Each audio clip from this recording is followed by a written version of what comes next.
Pernah nggak sih Anda niatnya cuma mau lihat-lihat sebentar di media sosial, tahu-tahu udah 1 jam lewat? Kita semua pernah. Nah, hari ini kita akan ngobrolin soal itu. Bukan cuma soal scrolling tanpa arah, tapi soal gimana caranya kita bisa benar-benar pegang kendali dan memanfaatkan kekuatan yang sebenarnya ada di ujung jari kita. Nah, ini dia pertanyaan intinya. Apakah kita yang mengendalikan media sosial, atau jangan-jangan malah media sosial yang mengendalikan kita? Setiap kali kita menekan tombol suka atau bagikan, itu bukan sekedar klik, itu adalah pilihan. Pilihan yang membentuk dunia digital kita dan juga dunia digital orang lain. Yuk kita bedah lebih dalam. Oke, sebelum kita bisa menguasai dunia ini, kita kan harus kenal dulu medannya ya. Ibaratnya kita perlu lihat petanya dulu. Jadi ayo kita mulai dari yang paling dasar. Di mana saja sih kita tinggal setiap hari di dunia maya?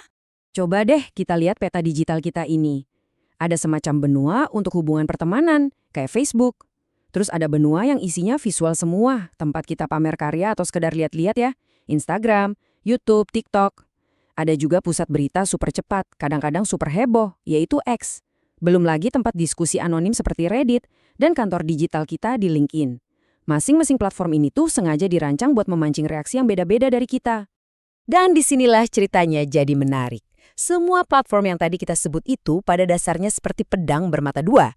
Di satu sisi bisa jadi alat yang luar biasa kuat, tapi di sisi lainnya ada bahaya besar yang siap mengintai kalau kita nggak waspada. Lihat deh tabel ini. Kelihatan banget kan dua sisinya? Komunikasi jadi super gampang, tapi di saat yang sama risiko kecanduannya juga tinggi.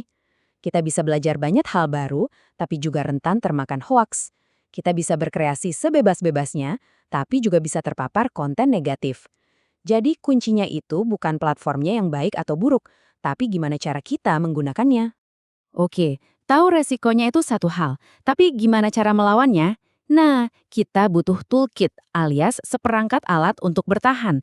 Kita mulai dari senjata pertama untuk melawan monster yang paling sering kita temui, hoax atau misinformasi. Mulai detik ini, coba ubah cara pandang Anda. Jangan lagi jadi konsumen pasif yang menelan semua informasi bulat-bulat. Anggap diri Anda sekarang adalah seorang detektif. Setiap postingan di lini masa Anda itu bukan fakta, tapi petunjuk. Dan tugas Anda adalah menyelidikinya. Siap? Ini dia 5 langkah dasar untuk jadi detektif andal. 1. Selalu cek sumbernya, dari mana asalnya berita ini. 2. Lihat tanggalnya. Berita basi yang diangkat lagi itu sering jadi biangke ladi. 3. Jangan cuma baca dari satu tempat, coba bandingkan dengan media lain yang terpercaya. 4. Hati-hati sama judul yang lebay dan memancing emosi, itu biasanya jebakan. Dan yang kelima, ini yang paling penting, tahan jari Anda, pikir dulu sebelum ikut menyebarkan. Kalau cuma boleh ingat satu hal dari semua ini, ingatlah kalimat sakti ini, saring sebelum sharing. Ya, sesimpel itu. Cukup dengan menunda satu klik share untuk mengecek kebenarannya, kita bisa memutus rantai penyebaran kebohongan. Nah, kalau tadi kita sudah belajar melindungi pikiran kita dari informasi bohong, sekarang kita beranjak ke sesuatu yang nggak kalah penting, melindungi hati kita dan juga hati orang lain dari interaksi yang menyakitkan. Yuk, kita bahas soal perundungan daring. Cyberbullying. Pada dasarnya, ini adalah perundungan yang medianya adalah layar gawai kita. Bisa lewat komentar jahat, menyebar gosip, sampai ancaman. Yang bikin ini lebih seram adalah perundungan ini nggak berhenti saat bel pulang sekolah berbunyi. Dia bisa mengikuti korbannya 24 jam sehari, kemanapun mereka pergi. Dampaknya sangat-sangat nyata. Oke, level 1 kan jadi detektif, itu lebih ke arah bertahan. Nah, di level 2 ini, kita naik kelas.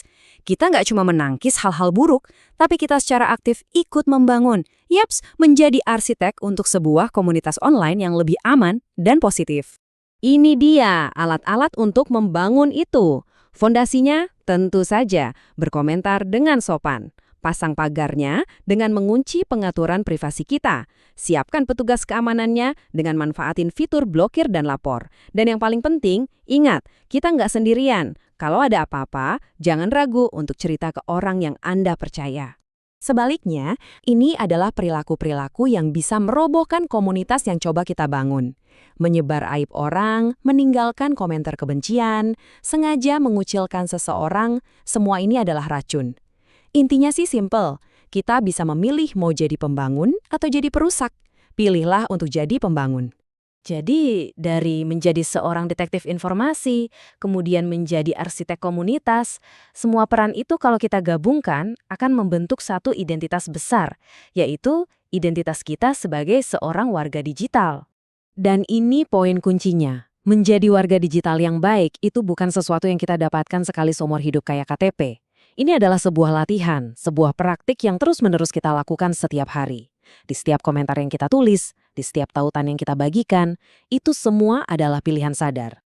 Pada akhirnya semua kembali ke Anda. Kita semua sudah tahu medannya, sudah punya peralatannya. Pertanyaannya bukan lagi apakah media sosial itu baik atau buruk. Pertanyaannya adalah, Anda akan menggunakannya untuk apa?